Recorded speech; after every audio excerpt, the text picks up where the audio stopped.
Here is my literature. I wrote this a little groggy from tooth pain and painkillers. Hope it makes sense.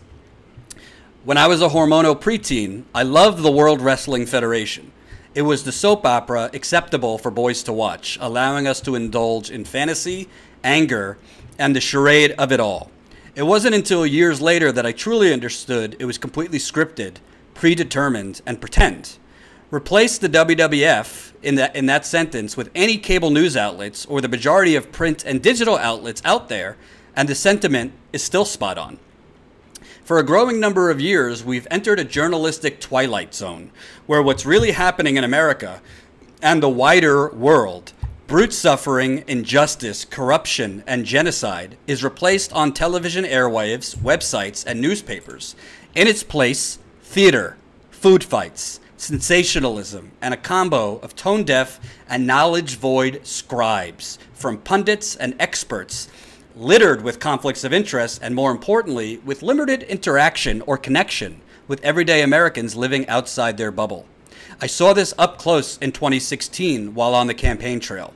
The juxtaposition between covering local corruption and suffering, environmental genocide, election fraud, and the disappearing middle class compared to the campaign horse race. For the former, I parachute into local communities facing seismic struggle and threats. From interviewing single mothers living amongst rows of trailer parks in Indiana, inhabited by the victims of the 2008 global financial crash, to tent cities in Portland, Oregon, inhabited by the working poor, to Flint, Michigan, where tens of thousands of Americans were left to die after their government poisoned them, to East Chicago, Indiana, where poor blacks and Latinos were actively recruited to live on top of toxic lead, arsenic, and contaminants flooded into the air and water by industrial corporations, to the Great Plains of North Dakota, where the Standing Rock Reservation was being used as a sacrificial lamb to dig a ticking time bomb in the form of a toxic pipeline set to wreak havoc on the water, wildlife, air, and sacred way of life. The latter was arriving in the press pen at campaign rallies. Here was the roped off or gated off section where the elite journalists of America sat feverishly typing, tweeting, and chatting amongst themselves before and during campaign events. I spent limited time there, choosing to do something very radical: walk beyond the ropes and speak to and interview actual living voters. Often ending up as the only reporter to do so, I'd stand in the middle of the crowd interviewing voters and look back at the rest of my peers and media who hadn't budged an inch from that gated off press section. I wondered, how can these journalists type up campaign updates and stories or go on TV, quote, reporting what's happening, if they aren't actually taking the pulse of America through the people? How can they know someone like Trump's chances? How could they know someone like Trump's chances if they never leave the campaign trail to meet with citizens and understand how life is for people living in areas far outside their New York, D.C., and elitist coastal bubbles? That wonder went away when I would talk to some of these corporate mainstream journalists at these rallies, debates, conventions, or in the back of campaign planes. Striking, jarring, disheartening, infuriating, and dumbfounding were some of the words that pop up as far as my reactions to speaking with them. I recall talking to one NBC reporter at a Kasich rally in Ohio, explaining to him how my reporting showed the Flint water crisis was not only still a crisis, but frankly had gotten even worse since all the cameras left. He said, "Yeah, that's a shame." He said so flippantly, like Flint and the people who lived there were some faraway island, totally unreachable to mainland reporters. You see, to this reporter, sorry to call him out, Peter Alexander, Flint and the suffering there didn't fit the corporate media narrative. Flint wasn't something important enough to apply continual resources or reporting to because, well, it simply didn't fit the narrative of the Trump reality show and its box office appeal. Same goes for Standing Rock, East Chicago, and the 35 other states and cities I've traveled across the country since 2015. This, on top of the entire corporate, corrupt establishment of the Democratic Party, was what Vermont Senator Bernie Sanders was up against while running one of the most historic upstart progressive presidential campaigns in American history. Sanders wasn't just up against state-based Democratic parties, sitting U.S. congressmen and women, U.S. senators, and centrist to right-wing think tanks. He was up against a corrupt corporate media that both went out of its way to black out coverage of his historic campaign, but in the bigger picture, has gone out of its way to black out the real story of America and the wider world, since multi-billion-dollar corporate conglomerates and plutocrats began signing the checks of mainstream journalists in the 1980s and 90s. This blackout is where status quo fills the void. In my travels, I've heard and received one common refrain from the everyday Americans I interviewed. No one else is covering this. The this has included environmental genocide, economic and social brutality targeted towards minorities, violent gentrification that's driving working and poor people out of their homes, attacks on democracy, not from the Russian boogeyman, but from the state and local legislators overturning voter-passed ballot measures or laws signed by democratically elected officials, an epidemic of water contamination and poisoning spreading across the country, theft of land and homes through eminent domain, government and police surveillance of unarmed peaceful water protectors and activist groups, corrupt local police department cover-ups, police brutality to the point of police murdering black men who are simply sitting in their apartment minding their own business, and so many more stories that would require 20,000 words in a book. So why are there no real media outlets in the trenches rolling up their sleeves and giving the microphone back to the people, as opposed to bloviating from their high-priced studios about the horse race and things that don't even affect everyday people? It's the money, Lebowski.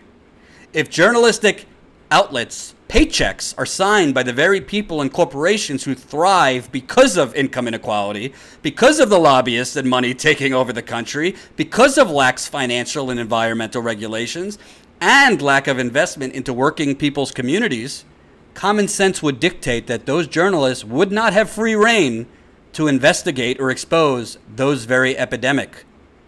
That's where status quo comes in. We are owned by no one but our viewers, and that will not change. Save this article. You could call us out if it ever did, but it won't. Our guiding principle is what will help drive change rather than what will generate clicks. And by the way, driving change rather than focusing on generating clicks is not going to make us millionaires, and we're okay with that. And ultimately, the only way to create real systemic change is to wake more people up. The way you do that is by showing up to as many communities as possible, communities and struggles as possible, turning the camera on and giving the microphone back to the people. Because the truth is, most people are not lacking compassion. Most people truly don't have any idea what the fuck is going on. That is not some cheesy bumper sticker, folks. That's what I believe. I have met Republicans who just didn't know what was going on in Standing Rock, including my parents. I have met Republicans, and not even Republicans, just centrist Democrats, who thought Flint was solved, thought it was no longer a problem. I have met conservatives, I've met progressives, I've met people not even into politics that simply have no idea that water is being contaminated all over the country, that people's land are being stolen for pipelines, that methane, the natural gas pipelines, are actually worse than carbon dioxide, that their local politician that they think is good is taking money from some of the most corrupt special interests in the country. It's not that most people don't care about these things or are lacking compassion. Most people are very, very uninformed. I'll tell you a perfect example. Myself, who is pretty informed. I do a lot of research before my live streams. I generally am well read. I had no idea when I went down to Dallas to cover Botham Jean's murder. If you followed that reporting, which we were able to do thanks to your GoFundMe contributions, Botham Jean was a 26-year-old black man, originally from St. Lucia, so not from America originally, just hanging out at his apartment on September 6th. and a white police officer intruded in and shot him dead. So we went down there because from everything I can see, there's a cover-up. No accountability. They haven't released the 911 call of the police officer yet. They haven't released her record, her police record, which includes shooting a man in 2017. They have not included her toxicology report. There's no information. I had no idea before I went down there there was another disturbing murder just 4 days before.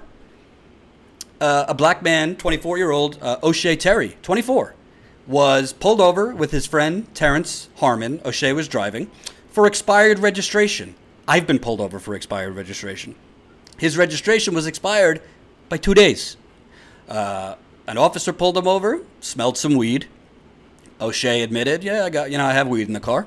To that officer's credit, she didn't escalate the situation. She was calm. She walked back to her police car to enter in O'Shea's information and his name.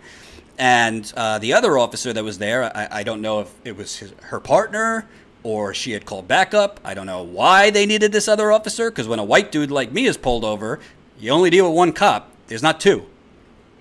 And this officer started talking, we're going to have to search your car, blah, blah, blah. O'Shea drove away, tried to drive away, which is, fleeing. So white, black, you shouldn't do that. We could understand why black people would flee because they're probably scared that they're going to get shot if they stay. So he started driving away, and this officer jumped on his guardrail and shot through the window, shot inside the car. The window was slightly open 5 times and killed him. I had no idea that was a story because the media wasn't covering it. Some local media in Texas covered it, but I'm not browsing local media in Texas every day. So even we've been asked in Patreon Q&As. We do Q&As with our patrons. That's patreon.com/statuscoup. How do you get your stories? How do you know what to cover? A lot of it comes from viewers. I did not know about that story. When I was covering Botham Jean with Ty in Dallas, a viewer tweeted at me, "Are you going to this event tonight?"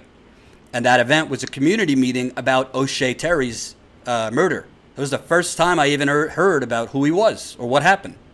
So the point is, even well-informed, well-intentioned people don't know everything that's going on.